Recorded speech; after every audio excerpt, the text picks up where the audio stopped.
Hello et bienvenue sur le podcast Productif et Serein, où nous pensons que tout le monde devrait avoir accès aux méthodes, techniques et astuces qui simplifient la vie et que n'importe qui peut devenir productif et serein dans le domaine professionnel comme dans la vie personnelle.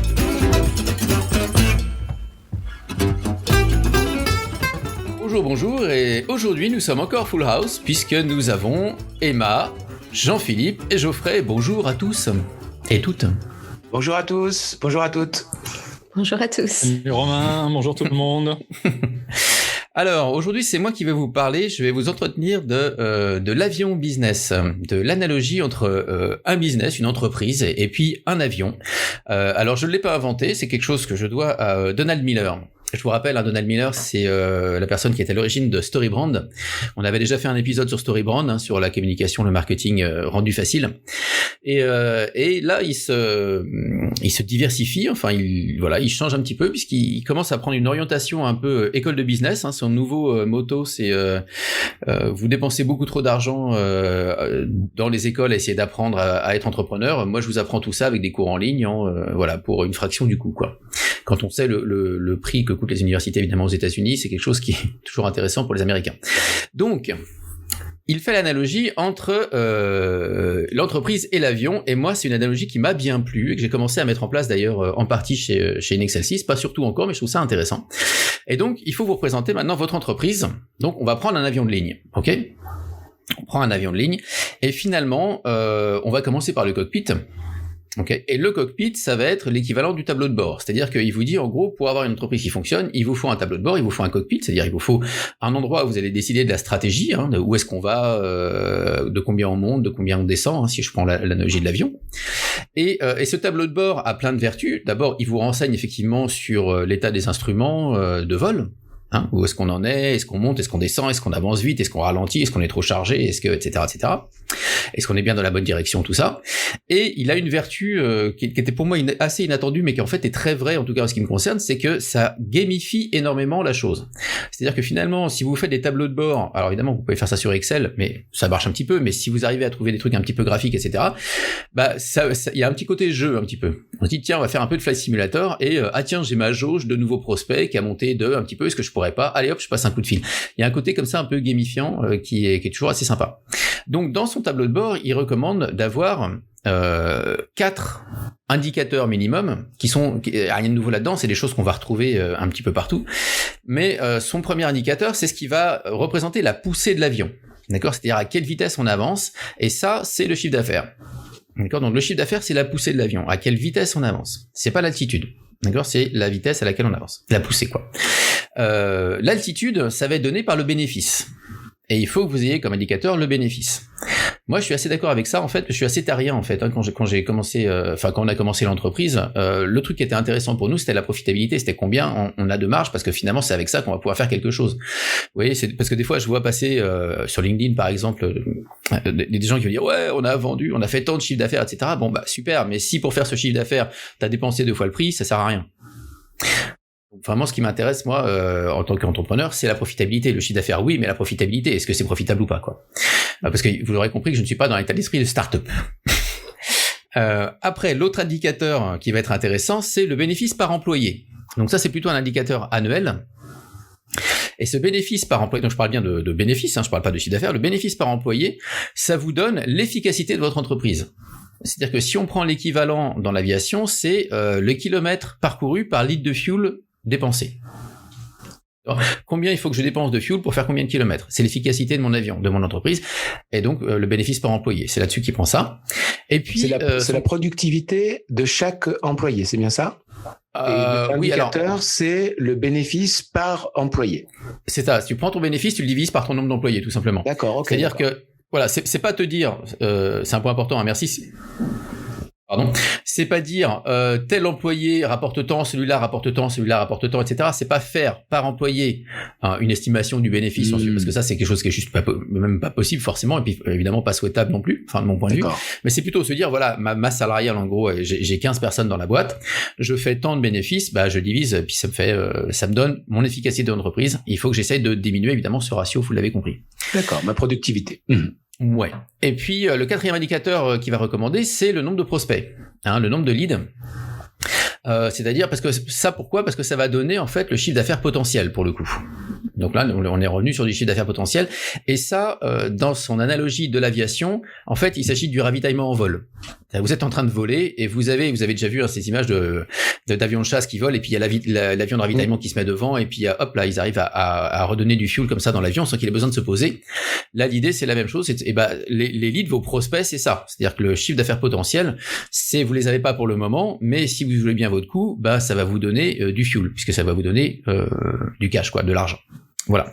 Donc après, vous pouvez ajouter d'autres indicateurs. Il peut y avoir le nombre de prospects par le nombre de générateurs de prospects. Si vous utilisez des générateurs de prospects, c'est-à-dire des documents ou des moyens de générer des prospects, vous divisez ça par le nombre de prospects que vous avez. Ça peut être un indicateur intéressant. Le chiffre d'affaires par produit ou le bénéfice par produit peut être intéressant.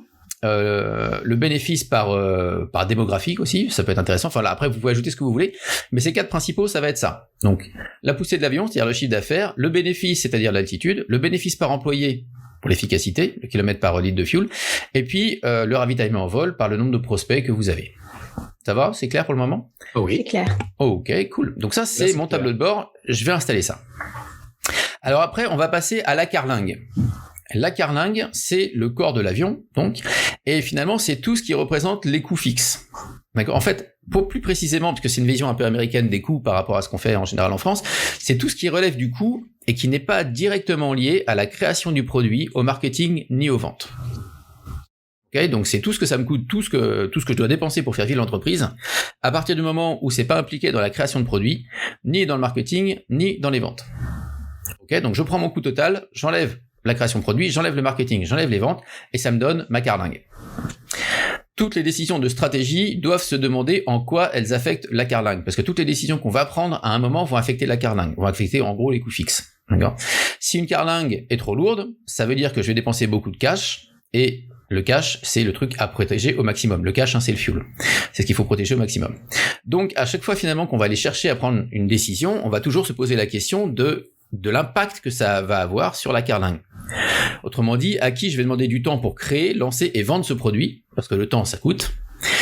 Qu'est-ce que je vais devoir embaucher pour maintenir ce projet ? Combien ça coûte ? De combien notre carlingue va s'alourdir si on lance ce produit ? Est-ce qu'il y a des coûts non nécessaires qu'on pourrait économiser pour ce lancement, afin de s'assurer que l'avion ne devienne pas trop lourd, etc. À chaque fois, il y a une espèce de paranoïa comme ça sur le côté de surtout pas alourdir la carlingue. Parce que alourdir la carlingue, c'est facile, l'alléger, c'est plus difficile. Et encore plus difficile en France pour pas mal de raisons. Voilà. Donc, une invitation qu'il nous fait, c'est de répartir les dépenses en 4 catégories de coûts finalement: la création de produits, les ventes, le marketing et puis les frais généraux. Moi, c'est un truc que j'ai appliqué notamment dans l'entreprise là, puisque je suis j'ai ce rôle-là dans une Excel 6, et c'est assez éclairant finalement. C'est assez sympa de penser comme ça, parce que ce que ça m'apporte finalement, c'est une vision qui est un peu plus stratégique des décisions qu'on va prendre. C'est qu'à chaque fois, je vais me dire ça, c'est du coup en vente. Ok, c'est pour de la vente. La vente, je sais ce que ça me rapporte derrière, donc c'est bon. Le marketing, ça c'est les dépenses de marketing. Très bien, je sais pourquoi je fais ce marketing. Ça veut pas dire que je vais pas optimiser, mais en tout cas, la vente qui est liée au marketing, je comprends pourquoi je la dépense quelque part.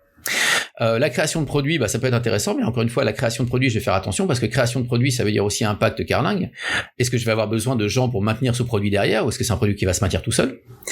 Ce genre de questions, quoi. Et puis évidemment, les frais généraux, puisque les frais généraux, c'est toujours sympa de refaire un tour dedans régulièrement et de se dire, est-ce qu'il n'y a pas des choses là-dedans qu'on a laissé s'engraisser toute seule finalement et qu'on pourrait réduire maintenant, quoi. On avait pris un abonnement, ce truc-là, parce qu'on pensait qu'on en avait besoin il y a 6 mois.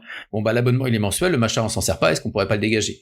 Alors oui, c'est pas grand-chose. Ouais, vas-y, dis-moi. Ça différencie donc des investissements, donc quelque chose qui serait actif, ou en tout cas qui promesse d'espoir, promesse pour l'avenir, avec ce qui est vraiment les coûts fixes, la carlingue, et quelque chose qui finalement plombe un peu, quoi.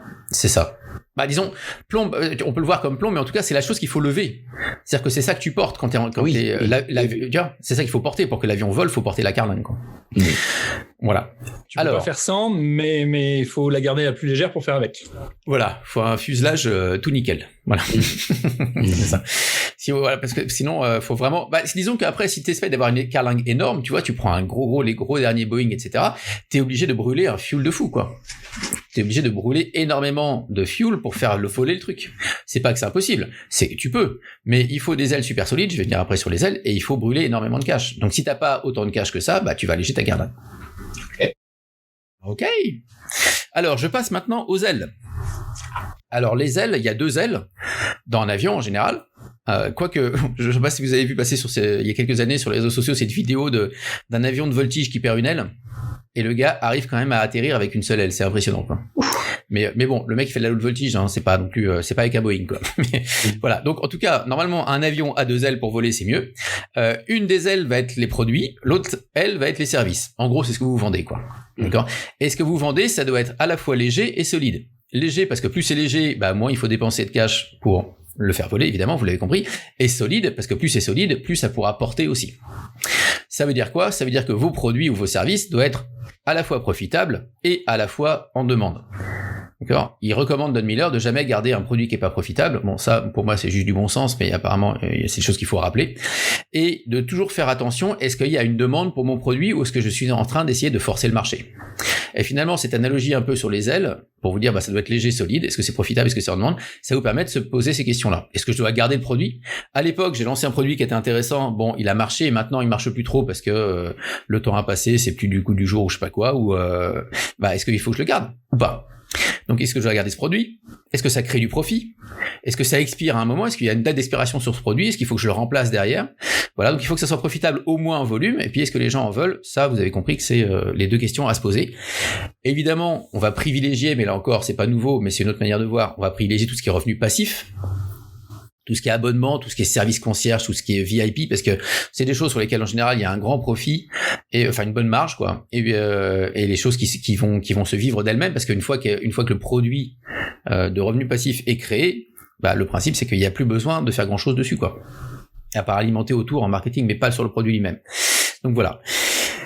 D'autres sur les ailes, bah on doit pouvoir upseller. Alors upseller, c'est vendre après la première vente, c'est vendre un produit de qualité à plus forte marge. Donc on doit pouvoir faire ça, c'est-à-dire que quand on vend un produit, on doit être capable, on doit avoir pensé en tout cas à une manière de vendre autre chose ensuite derrière, à forte marge. Les générateurs de leads, ils conseillent d'en faire des produits à faible marge, d'accord, puisque tout ce qui a une faible marge finalement doit servir au moins à générer des leads, et si ça sert pas à ça, eh ben il faut au moins séparer. En gros, sa technique à lui, ça va être de faire des générateurs de prospects à bas coût qui vont vous permettre ensuite d'emmener les gens vers le produit principal, qui est évidemment lui avec plus de profit et en général qui est plus cher. Donc c'est débarrasser des marges faibles, les demandes faibles et les produits qui demandent trop de coûts de généraux pour fonctionner, tout ça on balance. Ça va toujours? Ça va toujours. Ça va. Jusque là, ça va. Dites.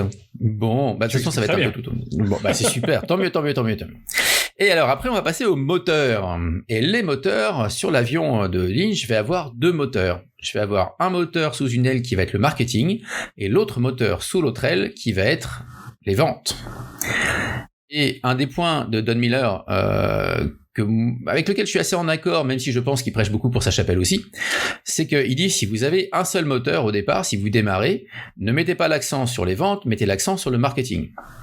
Ça paraît un peu contre-intuitif en général parce qu'on se dit bah je commence, d'abord le premier truc qu'il faut que je fasse c'est vendre. Lui il dit bah non, si vous commencez, le premier truc qu'il faut faire c'est faire en sorte de marketer votre produit pour qu'il puisse commencer à attirer de lui-même les gens. Et ensuite de quoi vous pourrez commencer à vendre. D'accord, donc s'il y a un seul moteur, on va d'abord prendre le marketing et ensuite on rajoutera l'autre. Bon, si vous avez les 2 moteurs, c'est encore mieux. Ok, donc le marketing, parce que sans plan marketing, forcément, on va pas vendre grand chose. Un produit qui est pas marketable, qui est pas marketé, en tout cas, se vend pas. Hein. Le côté construisez-le et ils viendront, ça ne fonctionne pas. Les gens vont venir quand le plan marketing aura fait en sorte qu'ils comprennent l'intérêt qu'ils ont à venir. Hein. L'écrivain qui écrit son livre va pas loin si son bouquin est pas promu. Et donc, il va donner un conseil que j'ai suivi et que je continue à suivre personnellement. Je trouve que c'est un truc qui me porte pas mal. Et c'est le truc qu'on trouve un peu dans toutes les techniques de growth hacking, ce qu'on appelle le growth hacking maintenant, qui est l'autre nom du marketing digital. Vous allez créer tout ce qui va permettre d'attirer les gens avant même d'avoir créé le produit, juste pour voir s'il y a une demande. Ouais. Donc on va créer une landing page avant même d'avoir créé le produit. D'abord, la première raison, c'est que ça va vous aider, vous, à clarifier le langage que vous allez utiliser. Parce que pour créer votre page marketing, votre landing page, il faut bien que vous sachiez comment vous allez la présenter. Donc ça va vous obliger à le faire. D'accord. Et puis ça va vous permettre de faire un peu d'essais, etc. Parce que vous pourrez toujours changer les mots tant que le produit n'est pas encore créé. Et le deuxième point, c'est que ça va permettre de confirmer l'intérêt du consommateur. D'accord, vous envoyez, une fois que vous avez créé votre landing page, donc vous avez réfléchi à comment vous allez marketer ensuite votre produit, votre landing page elle est prête, vous l'envoyez à 20 à 500 personnes pour voir si les gens achètent, et ça va vous donner la réponse, est-ce qu'il y a une demande ou pas. D'accord, si vous avez 3 personnes qui achètent, il n'y a pas de demande, bon, voilà.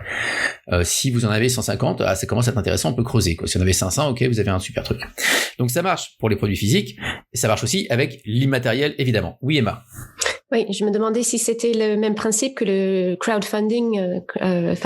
Ça marche là-dessus aussi, justement, de créer une attente avant de. Enfin, ils ont parfois des prototypes, mais souvent la production n'est pas lancée. Donc c'est. Moi, je trouve que c'est la même idée générale. Ouais, je trouve que c'est la même idée générale. C'est de se dire, on regarde d'abord si ça peut intéresser des gens, et après, voilà, si ça plaît, on construira, quoi. Ok.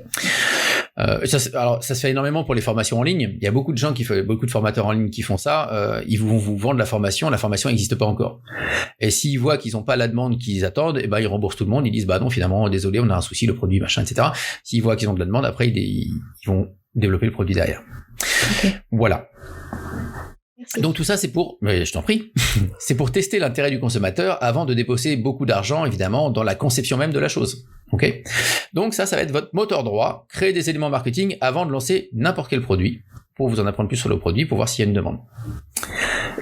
Ouais, toujours clair ? Toujours. Je passe au moteur gauche. Alors le moteur gauche, ça va être mon sales system, donc mes forces de vente, mon système de vente. Alors toutes les entreprises n'ont pas forcément besoin d'un directeur commercial ou d'une équipe dédiée à ça au départ. Faut reconnaître évidemment qu'une fois que vous avez ça, tout d'un coup tout s'accélère. Puisque c'est vraiment ça qui va vous donner beaucoup de vitesse aussi. Voilà. Ça veut dire quoi ? Ça veut dire, c'est le système de vente, c'est de créer une stratégie finalement. Pour créer votre stratégie, vous allez engager un vendeur en général, avec un objectif précis, tant de produits vendus sur telle période. Deuxième étape, quand vous commencez à grandir un peu, ça va être d'engager un manager avec des représentants, quoi, avec une force de vente. Troisième étape, troisième choix, ça peut être de s'adjoindre une aide administrative et puis un qualifier, c'est-à-dire quelqu'un dans les ventes, qui dans le département vente ou dans le rôle de vente, va servir à prendre les appels et puis décider si le prospect est qualifié ou pas avant de le passer aux forces de vente. En tout cas, avant de le passer aux gens qui vont faire le closing derrière, la vente derrière. C'est-à-dire, c'est quelqu'un qui va juste être là pour qualifier. D'accord ? Ça peut être un métier en tant que tel. Il va poser les bonnes questions. Ça peut être parfois, on peut arriver à la même chose avec des formulaires un peu pointus, quoi. Vous avez parfois des sites, je sais pas si vous avez vu sur Internet, où vous avez beaucoup de questions. C'est-à-dire qu'au lieu d'avoir juste le formulaire qui vous demande votre email et puis un truc comme ça, là, vous avez tout un tas de questions. Combien vous avez de bénéfices par an? Combien vous faites de machin? Combien il y a de personnes dans l'entreprise? Qui est-ce que vous êtes dans l'entreprise? Etc., etc. Tout ça, évidemment, c'est des formulaires qui ont pour unique but de vous qualifier et savoir à qui on va vous renvoyer derrière. Voilà.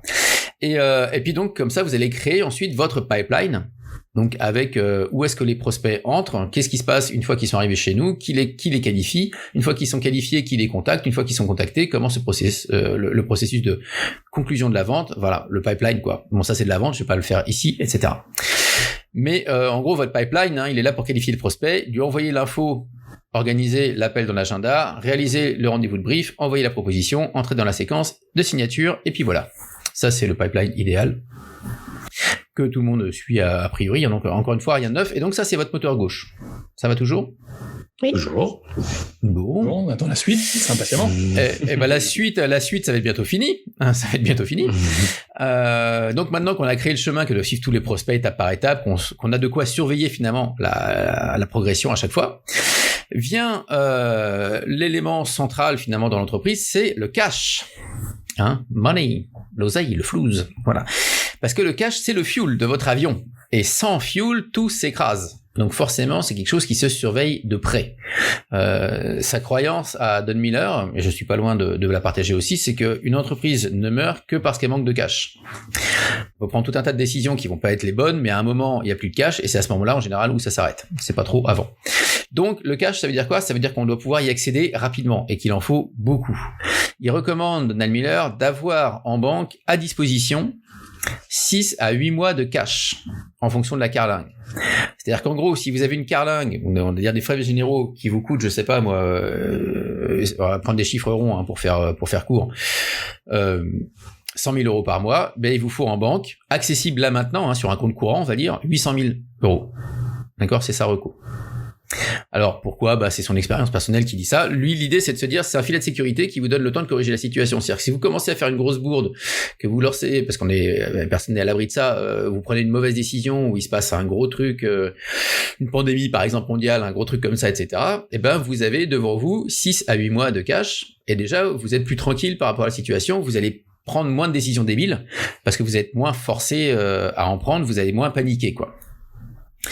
Donc, encore une fois, ce cash, c'est le truc qui se protège, et du coup, on va toujours se poser la question de toutes les décisions qu'on prend, comment ces décisions vont affecter nos liquidités, en tout cas notre cash, quoi.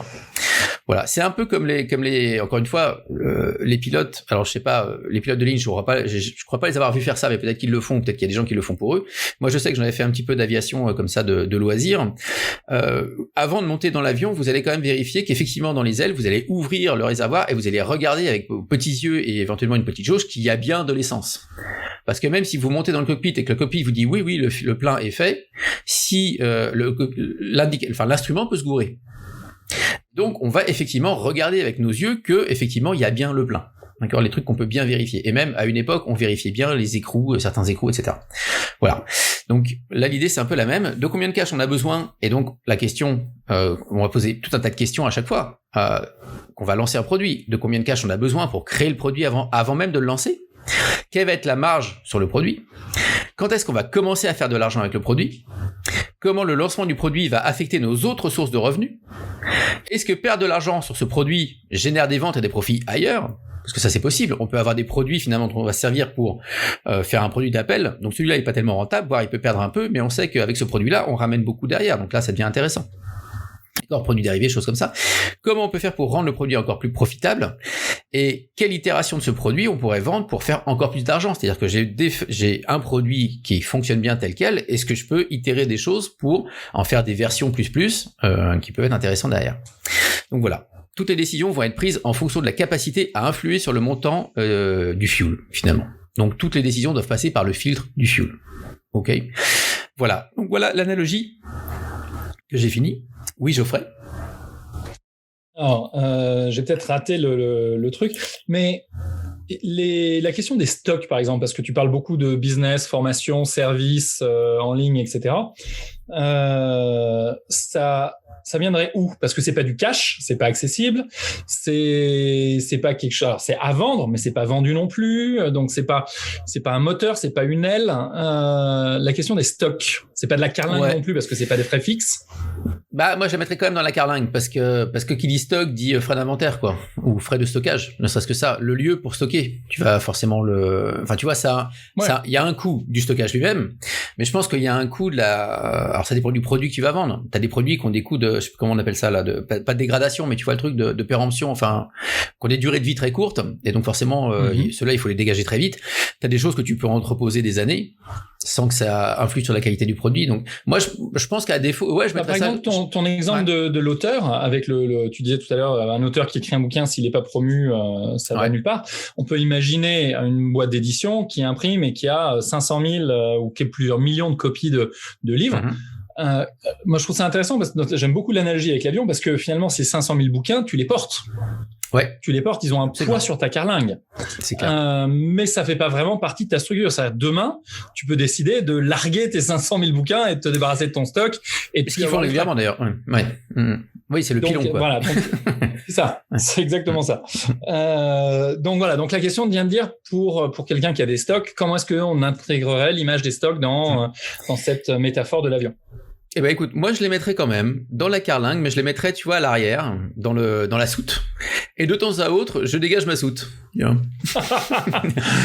Bonjour alors, mesdames, messieurs les passagers, nous vous informons que vos valises vont tomber. Exactement. Aucun effet personnel dans vos valises parce que vous n'êtes pas sûr de les avoir à l'arrivée, quoi. Il y a ça, mais alors peut-être qu'aussi on peut imaginer qu'il y a une sorte de petite usine qui transforme sur place. De la carlingue en fuel. C'est-à-dire que effectivement il y a des choses qui vont être perdues à tout jamais, et puis d'autres qui en fait c'est du fuel en devenir, quoi. C'est-à-dire que quelque chose chose qu'on peut. Je pense que ça dépend de la date de péremption en définitive, et effectivement du coût que ça a pour pour garder le stock en question en état. Mais si on imagine que c'est des choses qui peuvent se vendre petit à petit, etc. Finalement, ça apporte un peu de fuel, quoi. Jean-Philippe, il prend un avion dans la maison de Hansel et Gretel. Il transforme la carlingue au fur et à mesure. En fuel, oui, c'est ça. C'est une partie consommable de la carlingue. C'est ça. Alors, d'autres questions? Quoi d'autre comme question, plutôt? C'est clair. Moi, j'aime beaucoup cette image. C'est vrai que souvent, on a souvent tendance à compliquer en fait le business, à compliquer les choses, ouais.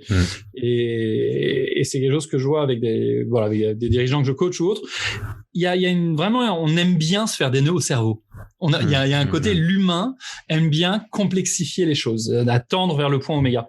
Et le fait de simplifier, et j'aime beaucoup cet exemple parce que ça simplifie, ça donne de la visibilité, ça permet de faire des choix de manière un peu plus serein.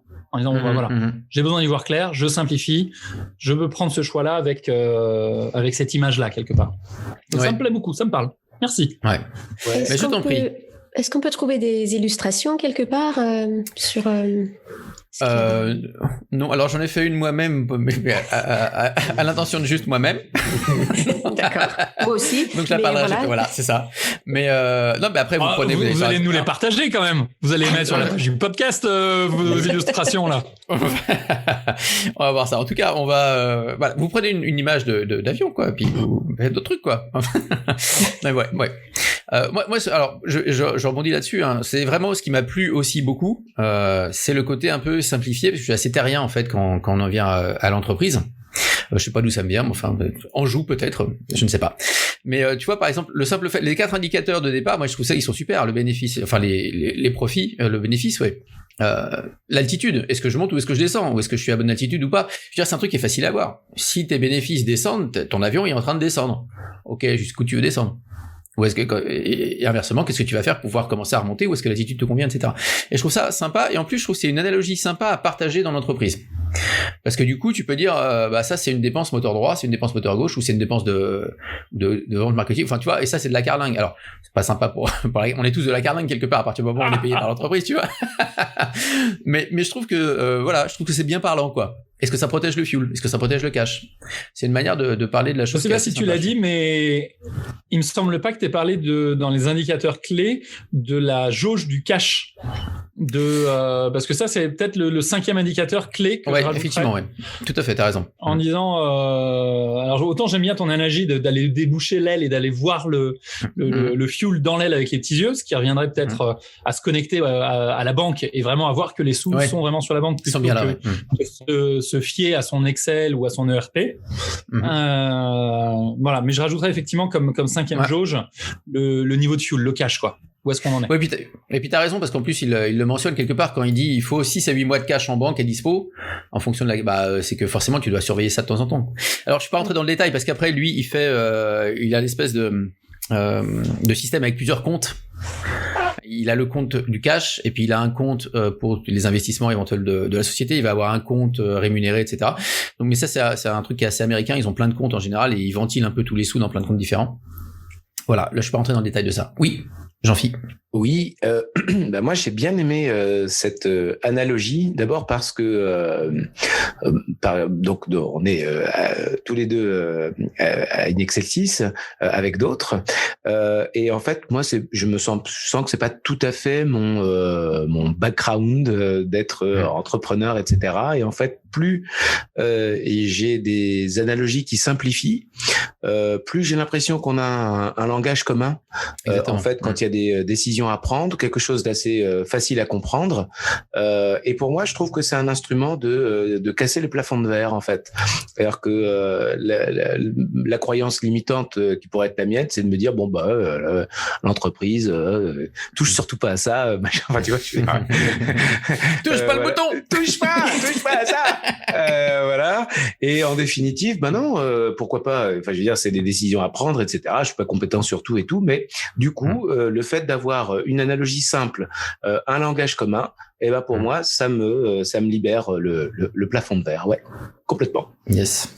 Et ce que j'aime bien encore une fois dans cette image là aussi, c'est que franchement tu peux alors je dirais pas que tu vas diriger un CAC 40 avec ça parce que ils ont tout un tas de complexité pour le coup, etc.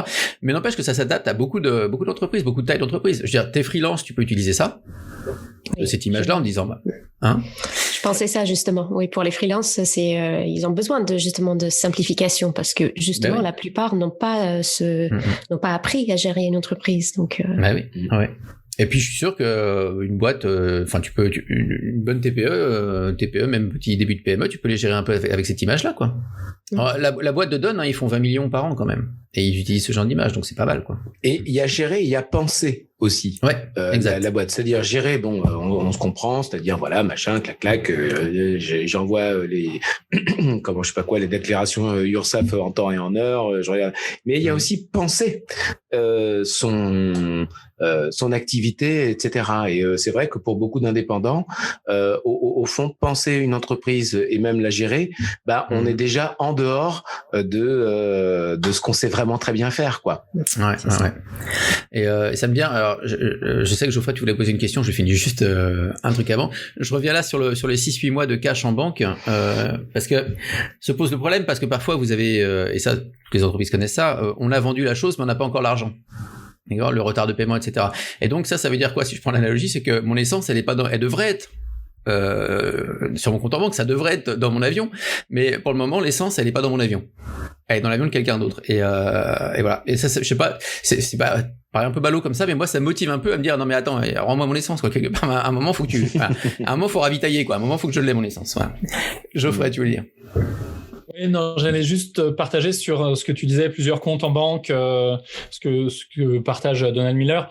Moi, c'est quelque chose que j'utilise également et je trouve que c'est extrêmement pratique. C'est-à-dire qu'il y a vraiment un compte qui correspond à la carlingue, grosso modo, c'est-à-dire tous les frais courants, les services et autres. Et puis, il y a le compte de provision pour tout ce qui est IS, TVA, frais, URSSAF, etc. Et un troisième compte qui est pour les dépenses exceptionnelles. Vu qu'on est dans l'événementiel, il y a des fois où on a on encaisse des gros montants qui sont pour payer des prestataires. Donc, c'est des comptes où on touche pas trop. Mais le fait d'avoir comme ça 3 comptes différents, provisionnés pour tout ce qui est gouvernement, les dépenses exceptionnelles, et puis un compte courant pour tout ce qui tourne dans la boîte, permet de donner, encore une fois, de simplifier les choses et de limiter la problématique. Voilà, il y a un encaissement d'une facture qui arrive, pouf, la TVA, elle est tout de suite virée sur le compte de provision. Il n'y a pas de question quelque part. Ouais, à titre personnel, j'utilise aussi la même stratégie, c'est-à-dire que c'est en fait un estomac de vache avec plusieurs compartiments qui fait un gros. J'aime moins, je sais pas pourquoi. J'aime moins l'analogie. Je vais rester plutôt sur l'avion que sur la Corrèze. Hein. Tu m'excuseras, Jean-Philippe. Vous n'avez pas un côté terrien véritablement. Non. Voilà, c'est tout. si, mais plutôt à Toulouse. Mais alors cette histoire-là de notamment le compte pour tout ce qui est taxes et gouvernement, moi je trouve ça c'est super parce que surtout quand pas mal de gens que je vois qui démarrent leur entreprise aussi, ils ont l'impression que l'argent qui est sur le compte en banque c'est leur argent, mais non. Une entreprise c'est un collecteur d'impôts quelque part. On ramasse la TVA pour l'État, il faut lui rendre derrière. Donc si on commence à penser que la TVA finalement on l'intègre et après on va se dire quand même l'État me prend 20%. Non, la règle du jeu dès le départ c'est de toute façon il y a 20% qui part. Donc ton argent. Et c'est bien, le fait d'avoir ces différents comptes permet de le visualiser. Donc si jamais effectivement pour les boîtes qui démarrent, ça permet quand même de bien se rendre compte, quoi. Alors moi j'ai une dernière question pour conclure peut-être. C'est quoi le bouton éjecte? Mais il n'y a pas parce que c'est un avion de ligne. Alors on est tous ensemble. Donc voilà, le commandant de bord, normalement il n'y a pas de parachute doré. C'est vrai qu'on parle parfois de parachute doré, mais là Don il en parle pas et moi j'ai pas ça sur mon avion, moi. Ouais. Est-ce qu'on peut faire quelque chose pour les plateaux repas par contre? L'avion de ligne là, ce serait vraiment bien parce que on en reparle. On en parlera, c'est ça. Ça va rester interne in Excelsis. Merci. Et merci pour votre attention. À bientôt. Merci. Productif et serein, c'est fini pour aujourd'hui. J'espère que l'épisode vous a plu. Si c'est le cas, n'hésitez pas à vous abonner, à en parler autour de vous et pourquoi pas à nous laisser un commentaire, soit sur votre plateforme préférée, soit même sur le forum du site qui est en accès libre à la lecture. Je vous rappelle l'adresse www.productifetserein.com, tout attaché, sans trait d'union. Bonne productivité, bonne sérénité, et nous vous retrouvons au prochain épisode. was all the devil and I don't know, leading step, but I was